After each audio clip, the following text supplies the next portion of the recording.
শুভ সন্ধ্যা বন্ধুরা, আমি অমিত ওপারের কথা অডিও টক নিয়ে আবার চলে এসেছি। আজকে আমাদের যিনি গেস্ট অপর্ণাদি আমাদের চ্যানেলটাকে দেখেছেন এবং ওনার ভাল লেগেছে। আচ্ছা অপর্ণাদি, আমি বলছি যে আপনি কি ভূত বিশ্বাস করেন? ভৌতিক ভূত আছে এরকম কিছু বিশ্বাস করেন? দেখুন, ভূত আছে বলে এরকম তো কিছু বিশ্বাস করি না। তো ছোটবেলা থেকে তো কিছু একটা জেনেছি যে ভূত বলে কিছু একটা আছে। ঠাম্মা দিম্মা যারা আছে তাদের গল্পও শুনেছি, বাট বিশ্বাস করি না। কিন্তু এমন কিছু দূর একটা জিনিস দেখেছি যার জন্য মনে হয়েছে হয়তো থাকলেও থাকতে পারে। আচ্ছা, এটা ভালো বলেছেন, থাকলেও থাকতো। আমরাও বিশ্বাস করি না, কিন্তু আমাদের এখানে চ্যানেলের সবাই আসেন, তাদের নিজস্ব কোনো ব্যক্তিগত হঠাৎ কিছু ঘটেছে এরকম ঘটনা আমাদের চ্যানেলে শেয়ার করেন। তো আপনার এরকম কোনো ঘটনা যদি থাকে তাহলে প্লিজ আমাদের চ্যানেলে একটু শেয়ার করবেন।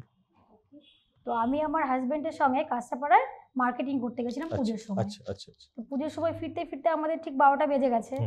তো কাঁচরাপাড়ায় একটা রেলের হাসপাতাল আছে, যেখানে শুনেছি ওটা নাকি ভালো জায়গা না, তবুও ওখানে ওই রাস্তাতে শর্টকাট বলে তাড়াতাড়ি আসছি দুজনে মিলে।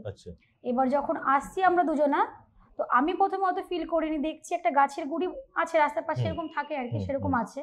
তো ওখানে কোনো একটা ছেলে মনে হলো সাদা রঙের টি শার্ট পরে বসে আছে, এরকম ফোন নিয়ে। এখন তো ছেলেরা বেশি টাইম ফোন নিয়েই থাকে, তো ভেবেছি ফোন নিয়ে হয়তো ফোন দেখছি। আমি ওটা হালকা করেই ফিল করেছি হয়তো কেউ বসে আছে, সেরকম ভাবে আর ওটা আমি ইয়ে করিনি। কিন্তু আমার হাজবেন্ড যেহেতু গাড়ি চালাচ্ছিলেন, সে সামনে বাইকে ছিল, এবার তার বাইক তো 220 গাড়ি, তার হ্যান্ডেলটা আগেই ঘুরে যায়। সে দেখেছে দূর থেকে যে কেউ একজন বসে আছে, কোনো গাছের গুড়ির উপর বসে আছে। গাছের গুড়ির উপর বসে আছে, ভেবেছে এখানে একটা ছেলে বসে আছে, তো এই রাস্তা দিয়ে যাওয়া যাক। তো দুজনে যাচ্ছি। এবার দেখছি আমার হাজবেন্ড না খুব স্পিডে বাইকটা চালাচ্ছে। এবার আমি ফিল করতে পারছি না এত স্পিডে কেন, এত ঠিকঠাক ভাবে যাচ্ছিলাম। আমি রাত হয়েছে বলে আমি জিজ্ঞাসা করছি যে তুমি ওখানে এত জোরে চালালে কেন? ও চালাচ্ছে কি হাঁপাচ্ছে, ভয় পাচ্ছে আর কি। কিছুটা এগিয়ে যখন অনেক লোক দাঁড়িয়ে আছে, সেখানে দেখলাম একটু হালকা করে ইয়ে করলো, স্ট্যান্ড করলাম। বললাম কি হলো এখানে? দিয়ে আমাকে জিজ্ঞাসা করছে ওখানে কাউকে দেখলে? হ্যাঁ দেখলাম তো, একটা ছেলে বসে আছে। বললো তারপরে আর দেখেছো?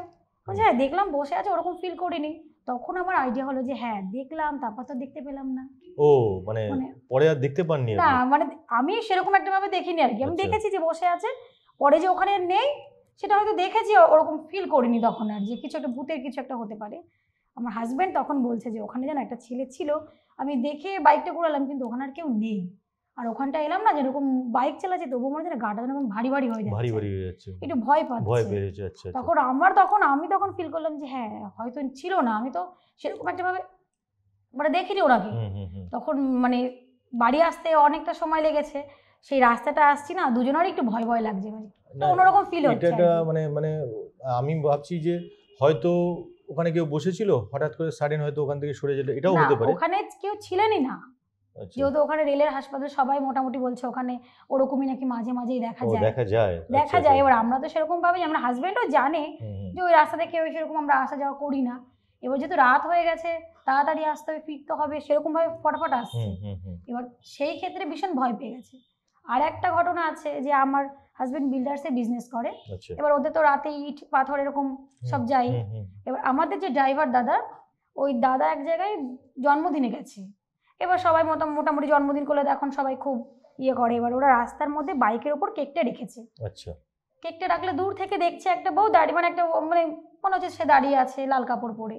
এবার সেরকম ফিল করেনি ওরা যে দাঁড়িয়ে আছে। এবার দাঁড়িয়ে আছে, দেখেছে যে দাঁড়িয়ে আছে, ঠিক আছে।